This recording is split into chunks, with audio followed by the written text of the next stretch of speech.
अस्सलाम वालेकुम स्टूडेंट्स, उम्मीद है आप लोग खैरियत से होंगे। यूनिट नंबर 3 है फ़िज़िक्स का डायनामिक्स 1।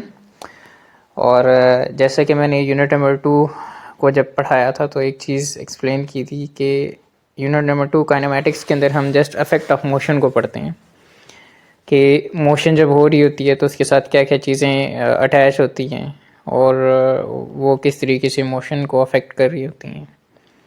यूनिट नंबर 3 जो है डायनामिक्स 1, इसके अंदर भी हम मोशन को स्टडी करेंगे, लेकिन जो हमारा मेन फोकस होगा वो काज ऑफ मोशन पे होगा कि कोई चीज़ मूव क्यों करती है। ठीक है, हम उन चीज़ों को डिस्कस करेंगे कि जिनकी वजह से चीज़ें मूव करती हैं, लाइक फोर्स। ठीक है जी। और फिर हम ये देखेंगे कि ये चीज़ें मोशन को कैसे अफेक्ट करती हैं। सो स्टार्ट करते हैं। सबसे पहले हमारे पास जो पहला टॉपिक है वो है फोर्स। फोर्स क्या चीज़ होती है? आपको पता है कि कोई भी चीज़ जो है वो जब उसके ऊपर फोर्स अप्लाई की जाए तो वो चीज़ मूव करती है। सिंपली इसे हम डिफ़ाइन ऐसे करते हैं, it is a push or pull which tend to move the object. या इसकी एक डेफिनेशन ऐसे की जाती है कि the force is a thing which move or tend to move an object. ठीक है, फोर्स एक ऐसी चीज़ होती है जो किसी चीज़ को मूव कराती है या मूव कराने की कोशिश करती है। फोर्स बेसिकली एक वेक्टर क्वांटिटी होती है, ये इम्पोर्टेंट चीज़ है। वेक्टर क्वांटिटी से क्या मुराद है कि इसका मैग्नीट्यूड भी होगा और इसकी डायरेक्शन भी होगी। तो लेट्स सपोज आपके पास ये एक ट्रॉली है और आप इसको आगे की तरफ पुश कर रहे हैं, तो इसका मतलब है कि आप आगे की तरफ फोर्स लगा रहे हैं। और अगर आप इसे पीछे की तरफ पुल कर रहे हैं तो इसका मतलब है कि आप फोर्स कौन सी डायरेक्शन में लगा रहे हैं? बैकवर्ड डायरेक्शन में। ठीक है जी। सो जिस डायरेक्शन में ऑब्जेक्ट के ऊपर फोर्स लगाई जाती है वो बेसिकली उसी डायरेक्शन में ऑब्जेक्ट एक्सेलरेट करता है। ओके जी। फोर्स की मेनली दो टाइप्स होती हैं। वन आर कॉन्टैक्ट फोर्सेस, ऐसी फोर्सेस कि जिनको एक्शन करने के लिए दो ऑब्जेक्ट्स का फिज़िकली टच करना ज़रूरी है, फिज़िकल कनेक्शन ज़रूरी है। ऐसी फोर्सेस को क्या कहते हैं? कॉन्टैक्ट फोर्सेस कहते हैं। जैसे अगर आप लेट्स सपोज ये ऊपर वाली एग्जांपल लें, आप इस ट्रॉली के ऊपर फोर्स लगा रहे हैं तो आप इस ट्रॉली को टच करेंगे तो ही इसके ऊपर फोर्स लगेगी। तो अब ये जो फोर्स आप इस ट्रॉली के ऊपर लगा रहे हैं इसका मतलब है कि ये कौन सी फोर्स है? कॉन्टैक्ट फोर्स है, क्योंकि यहाँ पे आपने कॉन्टैक्ट किया ऑब्जेक्ट के साथ तो उसके ऊपर फोर्स अप्लाई हुई। जैसे कि ये बैटर बॉल को हिट कर रहा है, तो अब बैट बॉल को हिट करता है तब जाके उसके ऊपर फोर्स लगती है। तो इसका मतलब है कि ये कौन सी फोर्स है? कॉन्टैक्ट फोर्स है। डेली लाइफ में हम जितनी फोर्सेस के साथ इंट्रैक्शन करते हैं वो सारी फोर्सेस कौन सी होती हैं? कॉन्टैक्ट फोर्सेस होती हैं। नॉर्मल फोर्स एक कॉन्टैक्ट फोर्स है, फ्रिक्शन फोर्स एक कॉन्टैक्ट फोर्स है। ठीक है जी, these are examples of contact forces. ठीक है जी, यहाँ पे चंद एग्जांपल्स दी गई हैं। नॉर्मल फोर्स, थ्रस्ट बेसिकली क्या होता है कि लाइक आपने ये फाइटर जेट देखे होंगे या मिसाइल ऊपर जाते देखा होगा, तो वहाँ से गैसेस उसकी टेल से बाहर निकल रही होती हैं और बदले में वो थ्रस्ट अप्लाई कर रही होती हैं उस चीज़ के ऊपर जिसकी वजह से वो आगे जाती है, जिसको थ्रस्ट कहते हैं। ये कॉन्टैक्ट फोर्स है। पुश करते हैं किसी चीज़ को, पुल करते हैं, ये कॉन्टैक्ट फोर्स है। जब किसी धागे या किसी स्प्रिंग को खींचते हैं तो उसके अंदर जो ये खिंचाव पैदा होता है जिसे हम टेंशन का नाम देते हैं, ये क्या है? एक कॉन्टैक्ट फोर्सेस हैं। ठीक है जी, ये आपके पास कॉन्टैक्ट फोर्सेस की एग्जांपल है। ये बाकी जो थोड़ा बहुत डाटा है ये मैंने आपको नोट्स में भी लिखवाया हुआ है, इसको वहाँ से देख लेना या एक दफ़ा यहाँ से पढ़ लीजिएगा। दूसरी टाइप है आपके पास नॉन कॉन्टैक्ट फोर्सेस। अब ये कौन सी फोर्सेस होती हैं? जैसे कि नाम से ज़ाहिर है कि ऐसी फोर्सेस कि जिनको एक्शन करने के लिए दो ऑब्जेक्ट्स का फिज़िकली टच करना ज़रूरी नहीं है। एग्जांपल के तौर पे एक मैग्नेट यहाँ पे पड़ा हुआ है और एक मैग्नेट यहाँ पे पड़ा हुआ है। अब इनको आप करीब लाएंगे तो इन्होंने टच नहीं किया होता अभी, तो क्या करते हैं कि जैसे ही इनको करीब लाते हैं ये एक दूसरे को खींचना शुरू कर देते हैं या एक दूसरे को रिपेल करना शुरू कर देते हैं। अगर एग्जांपल के तौर पे हम कंसिडर करें कि ये एक दूसरे को अट्रैक्ट करेंगे, तो आप इसको यहाँ पे लाएंगे, जैसे ही इसको यहाँ पे लाएंगे ये इसको खींच लेगा दूसरे मैग्नेट को। तो यहाँ पे देखें कि इस मैग्नेट ने इस मैग्नेट के ऊपर क्या किया? फोर्स अप्लाई की, या इस मैग्नेट ने इस मैग्नेट के ऊपर क्या अप्लाई की? फोर्स। लेकिन इस फोर्स की एप्लीकेशन के लिए दोनों ने पहले फिजिकली टच नहीं किया था, एक फासले से दोनों ने एक दूसरे के ऊपर क्या लगाई? फोर्स लगाई। तो ये कौन सी एग्जांपल है नॉन कॉन्टैक्ट फोर्सेस की? ये ज़मीन है और यहाँ पे आपने एक ऑब्जेक्ट को छोड़ा तो ये ज़मीन इसको खींचती है, इसके ऊपर फोर्स अप्लाई करती है और ये ऑब्जेक्ट ज़मीन की तरफ मूव करता है। अब ज़मीन ने कौन सी फोर्स अप्लाई की? ग्रेविटेशनल फोर्स यहाँ पे मेंशन है। अब इस फोर्स के अप्लाई करने के लिए इस ऑब्जेक्ट का ज़मीन के साथ टच करना ज़रूरी नहीं था। ये ऑब्जेक्ट यहाँ पे था, फिर भी ज़मीन ने इसके ऊपर फोर्स अप्लाई की। तो इसका मतलब है कि ये वाली फ़ोर्स भी कहाँ से अप्लाई हुई है? एक फासले से अप्लाई हुई है। तो इसका मतलब है कि ये भी कौन सी फ़ोर्स है? Non contact force. सो दो चार्जेस के दरमियान, दो मैग्नेट्स के दरमियान, या ये जो ग्रेविटेशनल फोर्स होती है, ये सारी एग्जांपल्स हैं आपके पास नॉन कॉन्टैक्ट फोर्सेस की। सो ये अगर क्वेश्चन आ जाए नॉन कॉन्टैक्ट फोर्सेस का, तो नॉन कॉन्टैक्ट फोर्सेस की क्या होती है? Without any physical contact. ये इसकी डेफिनेशन है basic. The force act at a distance without any physical contact. और इसकी एग्जांपल्स क्या हैं? Gravitational force, magnetic force, electric force, electrostatic force. ये जो दो तीन अभी मैंने आपको बताई। आगे है जी fundamental forces in nature. Nature के अंदर बेसिकली 4 तरह की फोर्सेस हैं, ठीक है। उसके अलावा आप बाकी जितनी फोर्सेस अपनी ज़िंदगी में जिनसे डील करते हैं, ये फोर्सेस इन्हीं 4 में से कोई एक फोर्स होगी। पहले मैं ये बताता हूँ कि कौन सी 4 तरह की फोर्सेस हैं, फिर इस चीज़ को एक्सप्लेन करते हैं। फंडामेंटल फोर्सेस इन नेचर क्या हैं, या बेसिक टाइप्स ऑफ फोर्सेस क्या हैं नेचर के अंदर? 4 तरह की फोर्सेस होती हैं। वन है strong nuclear force. Strong nuclear force basically जो एटम के अंदर न्यूक्लियस होता है, उस न्यूक्लियस के अंदर प्रोटॉन और न्यूट्रॉन मौजूद होते हैं। तो उन प्रोटॉन और न्यूट्रॉन को आपस में जोड़ने के लिए जो फोर्स इस्तेमाल होती है, उसे हम स्ट्रॉन्ग न्यूक्लियर फोर्स कहते हैं। ये बहुत ज़्यादा स्ट्रॉन्ग फोर्स होती है और बहुत ज़्यादा शॉर्ट रेंज है। इसकी रेंज सिर्फ न्यूक्लियस के अंदर है, न्यूक्लियस से बाहर ये नहीं पाई जाती। Then we have electromagnetic force. दो चार्जेस के दरमियान जो फोर्स होती है उसे इलेक्ट्रोमैग्नेटिक फोर्स कहते हैं। ये स्ट्रॉन्ग फोर्स से थोड़ा कम स्ट्रॉन्ग होती है, मतलब इसकी जो स्ट्रेंथ है ये इसकी निस्बत कम है, लेकिन इसकी रेंज क्या है? थोड़ी ज़्यादा है, ठीक है जी। आगे आपके पास है ग्रेविटेशनल फोर्स। दो मैसिव ऑब्जेक्ट के साथ, ऑब्जेक्ट के दरमियान, दो ऑब्जेक्ट ऐसे जिनका मैस होता है, उनके दरमियान जो मैसेज की वजह से फोर्स होती है उसे क्या कहते हैं? Gravitational force. जैसे ज़मीन के और किसी और ऑब्जेक्ट के दरमियान जो फोर्स है वो कौन सी है? Gravitational force.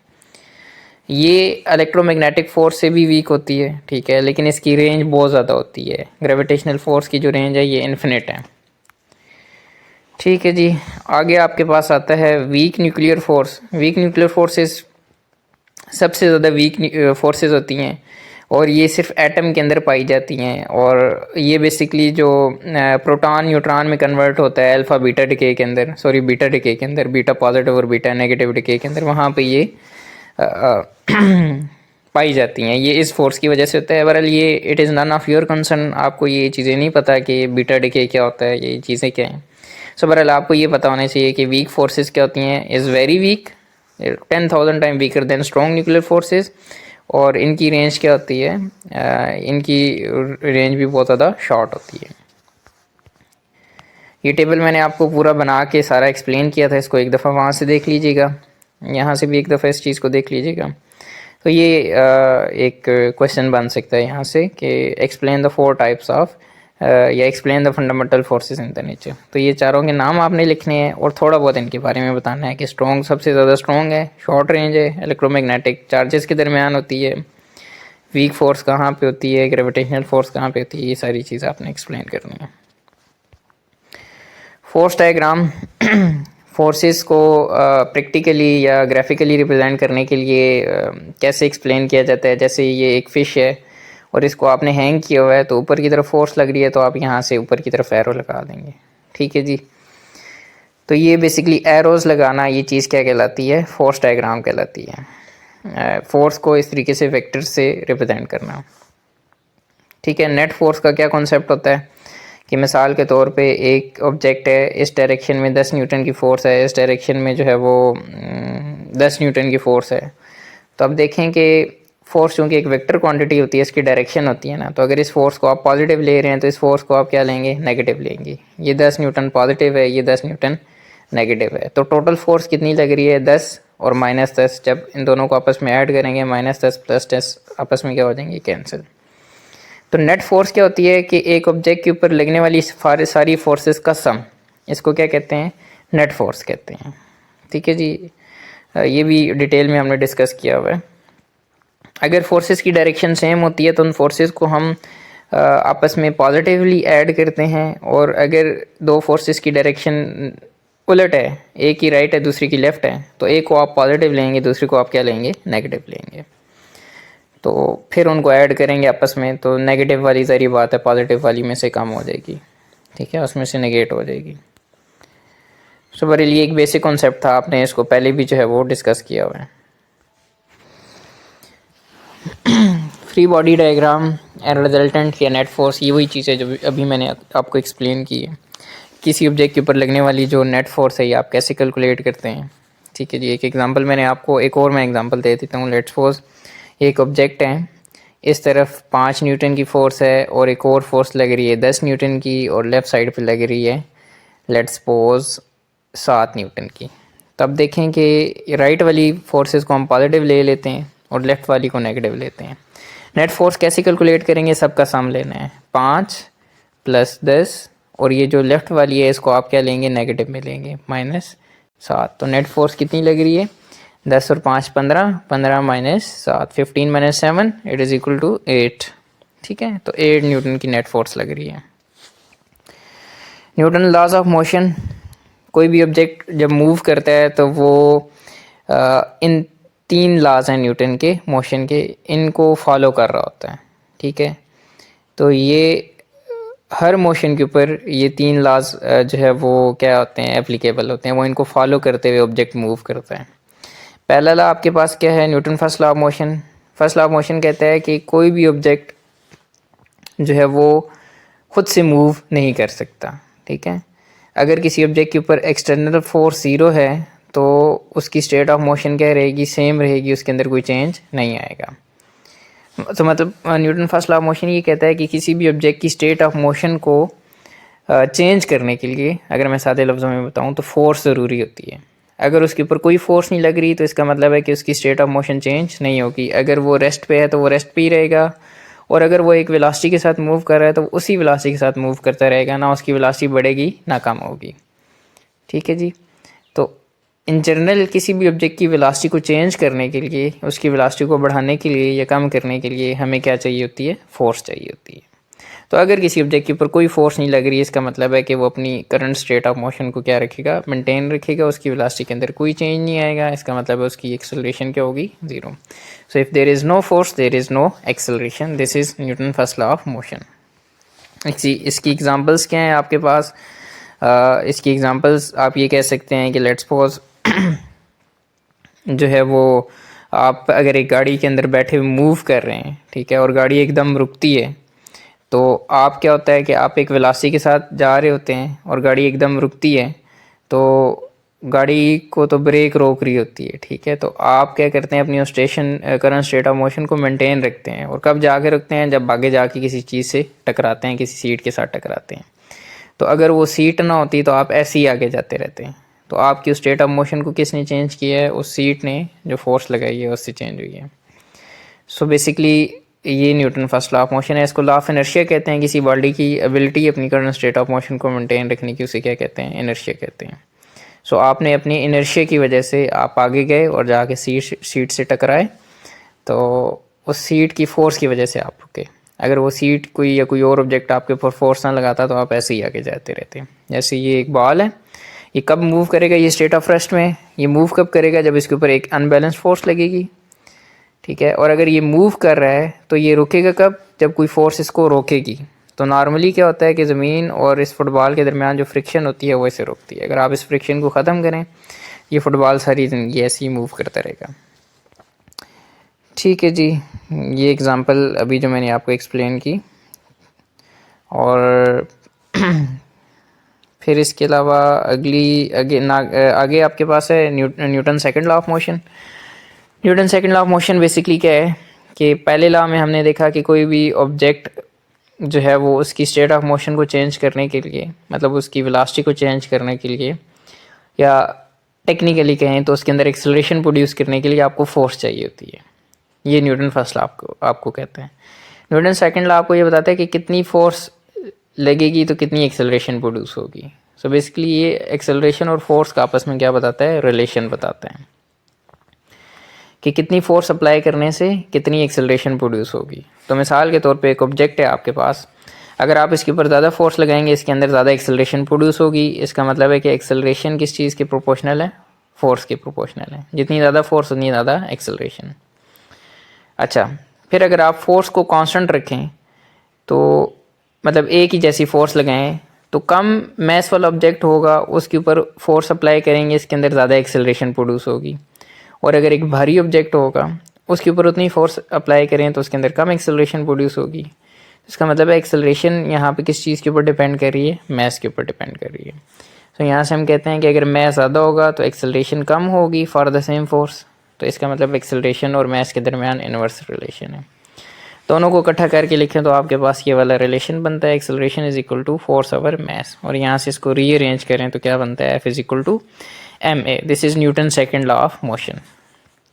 एक्सेलरेशन एक वेक्टर क्वांटिटी है तो फोर्स भी क्या आएगी, एक वेक्टर क्वांटिटी आएगी। मैस की वैल्यू पुट करें, एक्सेलरेशन की वैल्यू पुट करें तो आपके पास क्या आ जाती है, फोर्स जो अप्लाई हो रही है ऑब्जेक्ट के ऊपर। ठीक है जी, यहाँ से आप जो है वो फोर्स के यूनिट को डराइव कर सकते हैं। F is equal to M है मैस इंटू एक्सेलरेशन। मैस होता है केजी और एक्सेलरेशन होती है मीटर पर सेकंड स्क्वायर। तो फोर्स का यूनिट क्या आएगा, किलोग्राम इंटू मीटर पर सेकंड स्क्वायर। और इसे हम क्या नाम देते हैं, न्यूटन का नाम देते हैं। न्यूटन के नाम पे इस यूनिट का नाम रखा गया है तो इसे हम न्यूटन कहते हैं। सो 1 न्यूटन कितना होता है, 1 kg इंटू 1 मीटर पर सेकंड स्क्वायर।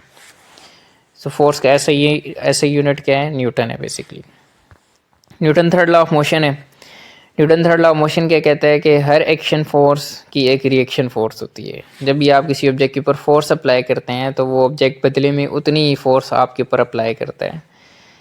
दोनों फोर्सेस का मैग्नीट्यूड सेम होता है लेकिन डायरेक्शन अपोजिट होती है। जैसे अगर आप दीवार को पुश करें तो आप दीवार के ऊपर आगे वाली डायरेक्शन में 10 न्यूटन फोर्स अप्लाई कर रहे हैं तो बदले में दीवार आपके ऊपर कितनी फोर्स अप्लाई करेगी, 10 न्यूटन की। ठीक है जी। So this is basically Newton third law of motion. Newton third law of motion की वजह से आप क्या करते हैं, मूव करते हैं। ठीक है, Newton third law of motion की वजह से ये मिसाइल ऊपर जा रहा है, ये लॉ यहाँ पे अप्लाई हो रहा है। तो ये चंद एग्जांपल्स मैंने आपको एक्सप्लेन की हुई है डिटेल में, तो इसको देख लीजिएगा। अगर आप एक रास्ते पे चल रहे हैं तो आप पाँव से ज़मीन को पीछे धकेलते हैं तो ज़मीन बदले में आपको आगे की तरफ धकेलती है, जिसकी वजह से आप आगे जाते हैं तो आप चल सकते हैं। ठीक है, अगर ज़मीन आपको आगे नहीं धकेलेगी तो आप कभी भी नहीं चल सकते। एग्जांपल ऐसे ही ले लें आप, सही ऑयली एक फ्रिक्शनलेस सरफेस है, उसके ऊपर बेशक उसके ऊपर अपनी फ़ोर्स अप्लाई करें तो वो फोर्स उस तरीके से अप्लाई नहीं होगी, तो बदले में ज़मीन भी आपके ऊपर फोर्स अप्लाई नहीं कर सकती। तो क्या होगा कि आप उस ऑयली सरफेस के ऊपर नहीं चल सकते। Limitation of Newton laws of motion, दो लिमिटेशन है। बहुत ज़्यादा जो छोटे पार्टिकल्स हैं, इलेक्ट्रॉन्स वगैरह, उसके ऊपर, उसकी मोशन के ऊपर अगर आप न्यूटन्स लॉ अप्लाई करेंगे तो रिजल्ट ऐसे नहीं आते, ये लॉ वहाँ पे वैलिड नहीं होता। और दूसरी इसकी लिमिटेशन क्या है कि जब कोई ऑब्जेक्ट बहुत ज़्यादा हाई स्पीड के साथ मूव कर रहा हो, near to speed of light, तो उसके ऊपर भी न्यूटन्स के लॉज अप्लाई नहीं होते हैं। आगे आपके पास मैस एंड वेट है। मैस क्या होता है, क्वांटिटी ऑफ मैटर होता है। जो ऑब्जेक्ट के अंदर जितना क्वांटिटी ऑफ मैटर है इसको उसका मैस कहते हैं, केजी में मेजर किया जाता है। और वेट क्या होता है, ये वो फोर्स है जिसके साथ ज़मीन ऑब्जेक्ट को खींचती है। सो वेट इज़ अ फोर्स, इसको न्यूटन में मेजर किया जाता है। और वेट का फार्मूला क्या होता है, W is equal to M into G. G gravitational constant है, सिंपली आप इसे 10 लेते हैं। किसी भी ऑब्जेक्ट का मैस आपको पता है कि जी में 10 से मल्टीप्लाई कर दें उसका वेट आ जाएगा। वेट और मैस को मेजर कैसे किया जाता है, डिफरेंट ये डिवाइसेस हैं, समझो ये इतना इम्पोर्टेंट नहीं है। ग्रेविटेशनल फील्ड, ग्रेविटेशनल फील्ड क्या होती है, फील्ड मैंने आपको बताया था रीजन को कहते हैं। तो ज़मीन के गिर्द वो वाला रीजन कि जिसके अंदर ज़मीन की ग्रेविटेशनल फोर्स एक्ट करती है उसे क्या कहते हैं, ग्रेविटेशनल फील्ड कहते हैं। और ज़मीन के करीब ग्रेविटी ज़्यादा होती है, स्ट्रॉन्ग होती है। ज़मीन से दूर जाते जाएंगे ग्रेविटेशनल फील्ड की जो स्ट्रेंथ है वो कम होती जाएगी। ग्रेविटेशनल फील्ड की स्ट्रेंथ छोटे जी से पता चलती है, which is equal to force over mass. और इसकी वैल्यू ज़मीन के करीब करीब कितनी होती है, 9.8 या 10 की इक्वल होती है। 9.8 न्यूटन पर केजी, ऐसे सादे लफ्ज़ों में आप कहते हैं मीटर पर सेकंड के। सो जी की वैल्यू 9.8 मीटर पर सेकंड स्क्वायर होती है ज़मीन के करीब करीब, और ये आपको स्ट्रेंथ बताती है ग्रेविटी की। नेक्स्ट मोमेंटम है जी। मोमेंटम क्या होता है? It is a quantity of matter, it is a quantity of motion. कोई ऑब्जेक्ट कितना स्ट्रेंथ ऑफ मोशन से मूव कर रहा है, तो इस चीज़ को उसका मोमेंटम कहते हैं। जिस मोशन की जितनी ज़्यादा स्ट्रेंथ होगी उतना ही उसका मोमेंटम होगा। मोमेंटम दो फैक्टर्स के ऊपर डिपेंड करता है, एक मैस के ऊपर, भारी ऑब्जेक्ट होगा मोमेंटम ज़्यादा होगा, दूसरा वेलोसिटी के ऊपर, जितनी ज़्यादा वेलोसिटी होगी इतना ज़्यादा मोमेंटम होगा। So P is equal to M V, mass K G में, वेलोसिटी मीटर पर सेकंड में, तो टोटल क्या बन गया? किलोग्राम इंटू मीटर पर सेकंड इसका यूनिट। एक वेक्टर क्वांटिटी होती है, ठीक है जी। नेक्स्ट है फोर्स एंड मोमेंटम के दरमियान रिलेशन। सो फोर्स का फार्मूला होता है F is equal to M A. Acceleration को आप लें change in velocity over time, तो चेंज इन वेलोसिटी क्या होता है? Final minus initial velocity. तो एक्सेलरेशन की वैल्यू यहाँ पे पुट करो तो फोर्स क्या आ जाएगा? F is equal to M into V F minus V I over del T. M को अंदर मल्टीप्लाई कर दो, so M V F final momentum हो जाएगा, M V I initial momentum हो जाएगा। तो फोर्स क्या आ जाएगी? Change in momentum over time. अच्छा जी, नेक्स्ट है आपके पास इम्पल्स। इम्पल्स क्या होता है? It is impact of force, ठीक है। किसी फोर्स का कितना इम्पैक्ट है, इसे क्या नाम दिया जाता है? इम्पल्स का नाम दिया जाता है। अच्छा, इम्पैक्ट ऑफ फोर्स कैसे निकालते हैं? कोई फोर्स कितने टाइम के लिए लग रही है और उसका मैग्नीट्यूड कितना, ठीक है जी। दो चीज़ों पे इम्पैक्ट ऑफ फोर्स या इम्पल्स डिपेंड करता है। वन इज़ कितनी फोर्स लगा रहे हैं और दूसरा कितने टाइम के लिए लगा रहे हैं। दोनों की मल्टीप्लिकेशन इम्पल्स कहती हैं, F इंटू टू।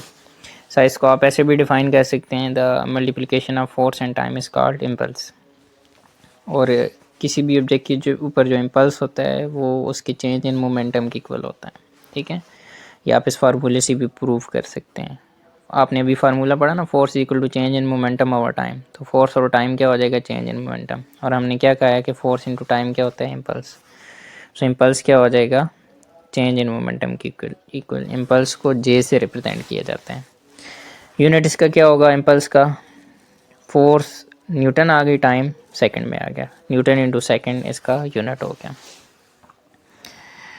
ओके जी, आगे चलें तो आगे आपके पास है Newton's laws and conservation of momentum. Conservation से मतलब ये है कि कंजर्वेशन कहते हैं कि अगर कोई आइसोलेटेड चीज़ अप्लाई ना हो रही ऑब्जेक्ट के ऊपर, तो वो ऑब्जेक्ट जो होता है उसके अंदर जितनी भी चीज़ें होती हैं वो कांस्टेंट रहती हैं, ना उनमें इंक्रीज़ आता है ना डिक्रीज़ आता है। इसको कंजर्वेशन कहते हैं, ठीक है। सो कंजर्वेशन ऑफ मोमेंटम से क्या मुराद होगा कि अगर ऑब्जेक्ट के ऊपर कोई एक्सटर्नल फोर्स अप्लाई नहीं हो रही तो उसका मोमेंटम क्या रहेगा? कांस्टेंट रहेगा, ना उसके अंदर इंक्रीज़ आएगा ना डिक्रीज़ आएगा। सो आपने अभी फार्मूला पढ़ा है कि F is equal to change in momentum over time. So हम ये एज्यूम कर लें कि आइसोलेटेड सिस्टम है, कोई एक्सटर्नल फोर्स अप्लाई नहीं हो रही, तो change in momentum over time क्या हो जाएगा? ज़ीरो। सो इसका मतलब है कि यहाँ से देखें तो इनिशियल मोमेंटम किस चीज़ की इक्वल आएगा? फाइनल मोमेंटम की। सो अगर कोई एक्सटर्नल फोर्स अप्लाई नहीं हो रही तो ऑब्जेक्ट का जो इनिशियल मोमेंटम है, इनिशियल मोमेंटम से क्या मुराद होगा? किसी इवेंट के होने से पहले का मोमेंटम, वो इक्वल होगा इवेंट के होने के बाद का मोमेंटम। लाइक ये आपके पास गन है, अभी ये रेस्ट पे है, इसका इनिशियल मोमेंटम कितना है? ज़ीरो। तो कंजर्वेशन ऑफ मोमेंटम का ला ये कहता है कि अब अगर इवेंट होता है, इवेंट क्या होगा? यहाँ पे आप फायर करेंगे, तो फायर होने के बाद भी इस सिस्टम का मोमेंटम कितना होना चाहिए? ज़ीरो। अब कैसे ज़ीरो होगा? यहाँ पे देखिए इनिशियल मोमेंटम ज़ीरो, आपने फायर की, यहाँ से बुलेट निकल के आगे गई। अब बुलेट जिस मोमेंटम के साथ आगे जा रही है, ये राइफ़ल उसी मोमेंटम के साथ पीछे जाएगी। अब चूँकि मोमेंटम वेक्टर क्वांटिटी होती है तो इन दोनों को आप सम करेंगे तो दोनों का मोमेंटम सेम है, डायरेक्शन अपोजिट है, सम करेंगे तो आंसर कितना आ जाएगा? ज़ीरो आ जाएगा। सो इस वजह से कोई गन क्या होती है? रिकॉइल होती है। इसी वजह से आपके पास ये जो मिसाइल है ये ऊपर की तरफ जाता है। कैसे ऊपर की तरफ जाता है? गैसेस एक मोमेंटम के साथ नीचे आ रही होती हैं, तो मोमेंटम को कंजर्व रखने के लिए ये रॉकेट उसी मोमेंटम के साथ ऊपर की तरफ जाता है। So basically this is law of conservation of momentum.